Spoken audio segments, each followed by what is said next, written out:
Hi everyone, welcome back to Star Ruler 2 in the wake of the Heralds. I am Sir Tristan, and man do I love this music. Their theme music is just really good. I think I've sat here listening to it for just a minute or two and it kind of stops and you have to kind of reload the menu to hear it again, but it's just a really good song. It's got me in the mood to capitalize and control some space, take over some space, do that whole 4X thing. We're going to start ourselves a new game. The last episode was just the tutorial. And I think all we're going to do here for this episode is make our race. So if you're not interested in what this looks like, which I think you should be because there are some pretty interesting options here. But if you're not interested in that at all, then by all means jump to the next episode where we actually get into the gameplay proper. So you have the different races that you can choose from. The two that are new for the expansion are the Heralds and the First. And what's unique about them, I believe, is, yeah, these are an extra galactic race. And they basically are from another galaxy, and they kind of enter in and they have their own set of rules. Is that really loud again? Hang on, so sorry. Oh boy.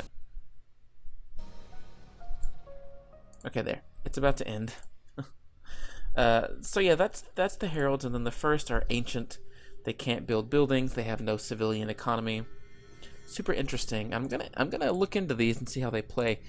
But for now, let's do a customized race. Here's our profile.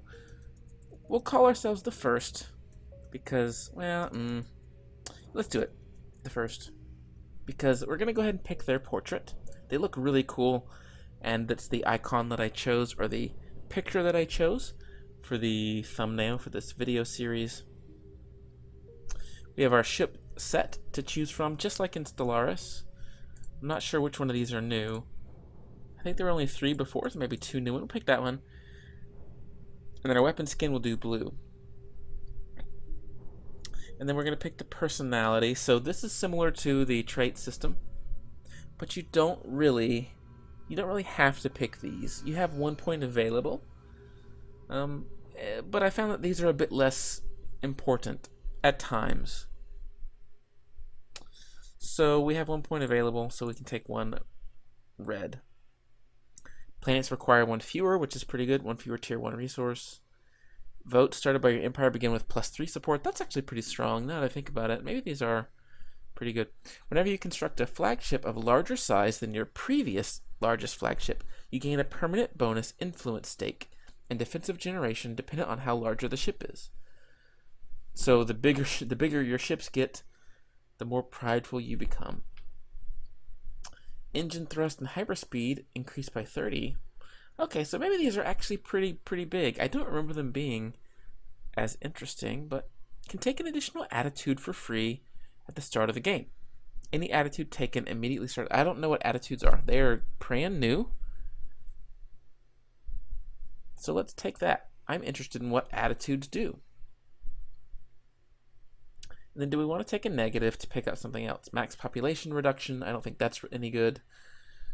Diplomacy costs 1 extra. No. Study. Unlock methods to gain research by expanding other resources can be used. I'm actually fine with that. I prefer using research specifically, and not because some research can be unlocked through like paying money or paying influence, I think. So let's actually do that, and then let's actually do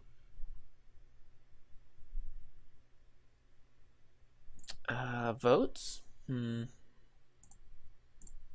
or innovative. Let's do innovative. Unlocking new research does not take any time after purchasing them. So instead of picking a research and then time ticks and then you get it, you just get it automatically. So we'll go ahead, and that's our personality. Government type, so it can be an empire, a capitalist government, a communist government, a theocracy, or randomly generated, and you get some extra money. So, oh, can we see what these attitudes do? No, we can't. Alright, so basically you get a bonus. Extra money for the capitalists, extra energy for communists, extra FTL, which I don't think is too useful at the beginning. Extra asteroids to mine. Starting fleet doesn't matter terribly, I don't think. Starting cards could be pretty good. Let's just be an empire. I don't know what delinquent is. We're gonna have to find out. FTL type. This is probably the coolest part, or one of the coolest parts of the game for me. Just similar to Stellaris, you have your FTL types, but here there's like 6, which is crazy cool. So hyperdrive. Each ship has to have its own hyperdrive. That means that when you're building a new ship from scratch, you have to include a hyperdrive. Fling beacons are one way.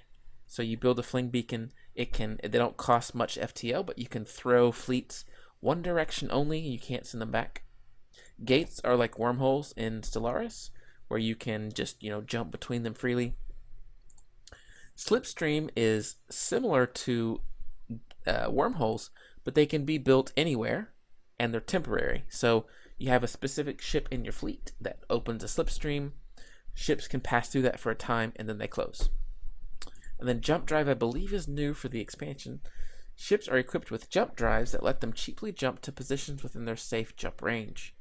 Jumping outside is possible, but can cause damage to the ship, and may drop the ship at a location away from an intended destination.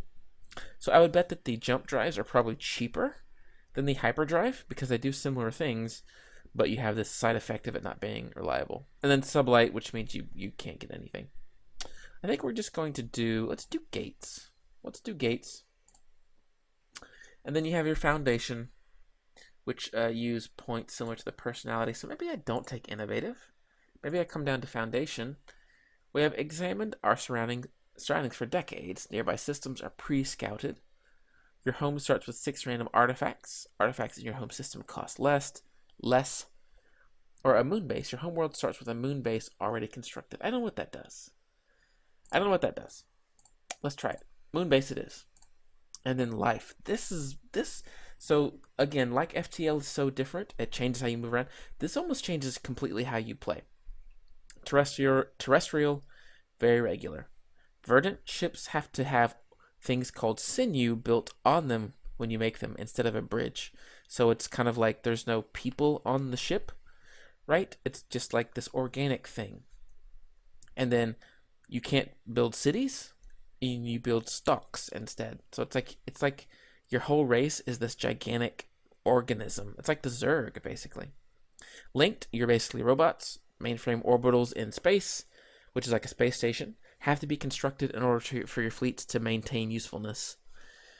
And some other things. Devout, you have to build altars. Evangelical, you build star temples to go convert the population. And then a bunch of other stuff. I think that extra galactic and ancient were added with the expansion. Let's go with evangelicals, I think. You can construct star temples, and star temples automatically send missionaries to nearby owned and friendly planets, giving various benefits, but you can't construct outposts. I think that's pretty good. Although I do like this extra Okay, so let's read this. Starts with large beacons in 3 systems scattered around the map. Refugee ships periodically enter the galaxy through the beacons and automatically settle on nearby planets. Resources can be sent to beacons and spent on various benefits. Jump drives can jump to systems with beacons from any distance without risking damage. Interesting. So you're basically fleeing, I guess, from one galaxy to another. Very cool. Anyway, we've got our fleet. We are the first. I didn't pick this stuff. Let's do blue. Let's do that little symbol looks cool. And we'll do no team. And let's add some random AI. 1, 2, 3, 4, 5. Let's see, how many have it? 1, 6. Let's do 8. Let's do 8 total. And it looks like it did not add. Oh, it actually did add a herald. This is difficulty. So I think normal's fine. Set AI to okay. AI set to biased behavior will always hate humans. Passive, never desire war. Aggressive, will always try to conquer other empires immediately whenever it seems advantageous, and then cheats. I think let's do everything on normal. I think that would be fine. So we might actually have one of these heralds, which is pretty cool. Yep, extra galactic, devout, star children, terrestrial, linked. So these are our robots. Hey, it's the Borg.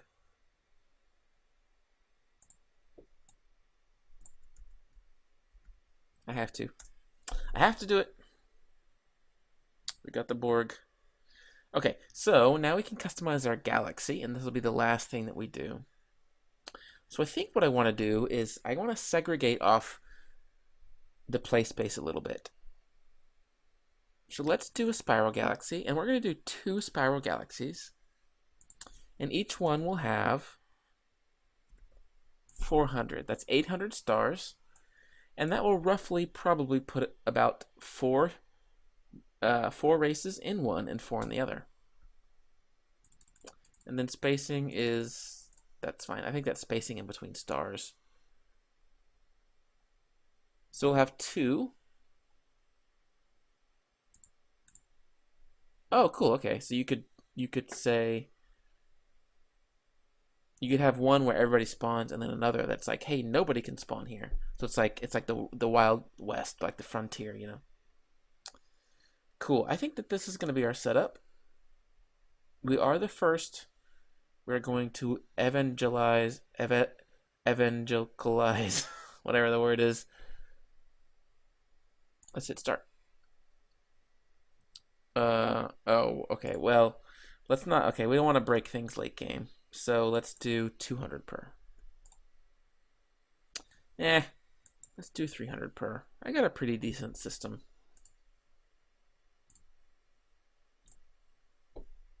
It's loading up the map, and we'll take a look at the world before we call this episode. And again, this is just going to be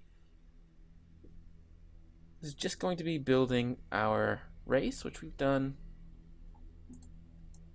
Got our heavy carrier. Oh, that looks cool. And then here's our starting planet. Nope, that's not it.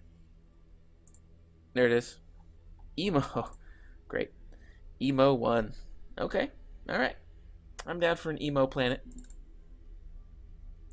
It's got a factory and 1 city. Currently under construction. And then, oh, okay, that's right. We have the moon base. So moon base gives you some extra development space. Good to know. Very cool. All right, let's take a look at the galaxy. Nope. Don't press E, you just zoom out. There we go. Here's our 2 galaxies. Now somewhere in here is going to be a wormhole or 2 that link to this one, and vice versa. But you could also, if you had enough FTL energy, you could just fly straight across. But obviously the gap is pretty large. Very cool. Alright, well that's going to do it for this episode. Just a little bit of a race creation episode. And we'll dive right into the actual gameplay in the next episode. Zoom in here for a nice little shot of the main flagship. Very cool. All right, that's going to do it for this episode. Here's your call to action. If you guys had a good time watching this video, please consider hitting that like button. Helps me out a ton, helps people find this channel, and helps grow our community. Helps people if they're interested in finding out all about Star Ruler 2. This is a great game. I definitely recommend it. I know it's Steam Summer Sales going on right now. You got a few more days. So if you're looking for another 4X space game, I'd say this one's probably worth your time. And that's all that I got. Thank you guys so much for joining me. I'll see you next time.